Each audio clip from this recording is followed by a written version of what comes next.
So a lot of times the main question that I always get is, how does a family member start their program of recovery, whether the loved one is ready for their recovery or not?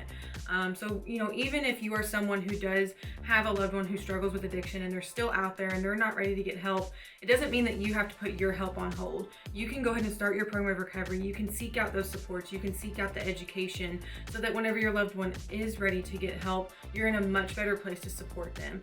The family connections are there. You've already had that background education, and it's a lot better to build those connections back. And then whenever they are ready and they go into treatment, you should always make sure that you are staying in contact with them, sharing what you have learned, listening to what they have learned, and just being that listening ear for them.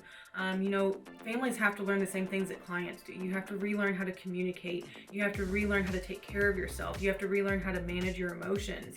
It's a huge part of it. And, for so long, if you're doing it by yourself and then your loved one is like, I'm also ready to get help, just imagine the progress that you can make together as a family if you're both in the same program of recovery.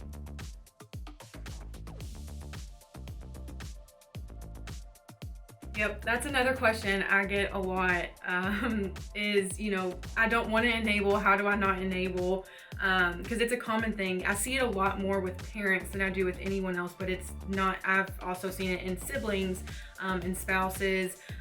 It doesn't matter, right? Anyone can be an enabler, and it's really easy to do that because you think that you are supporting positively. The way I always word it is, if you are supporting them to succeed in their recovery, you are supporting them in a healthy way. If you are supporting them to find a way to use, then that is enabling, right? And so if that means that they have not completed the treatment that you have recommended to them, and they're calling you and telling you all the horrible things that are happening, you are enabling them by coming and getting them out of treatment, right? But if they call you and they say, hey, I want to extend treatment, but I'm $100 short of my payment for my sober living, if you are able to do that and you're willing to do that, that is supporting them on their recovery journey. It's not enabling them by giving them that money for that. There's a difference. You just have to be mindful of, is this support going to help them in their recovery, or is this support something that they could be utilizing to go out and get, their drugs or alcohol? If you have a loved one who is struggling with addiction, there are resources for you available. You can always reach out to RAC at 502-904-9217. You can also seek out local Al-Anon meetings if you go to alanonlouisville.org. If you're not in the Louisville area, you can literally just search Al-Anon and it'll give you a place to find meetings. They have a nationwide site that you can utilize.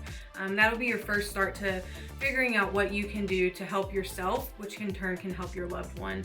But again, you can always reach out to RAC at 502-904-9217 to start your journey and recovery as well.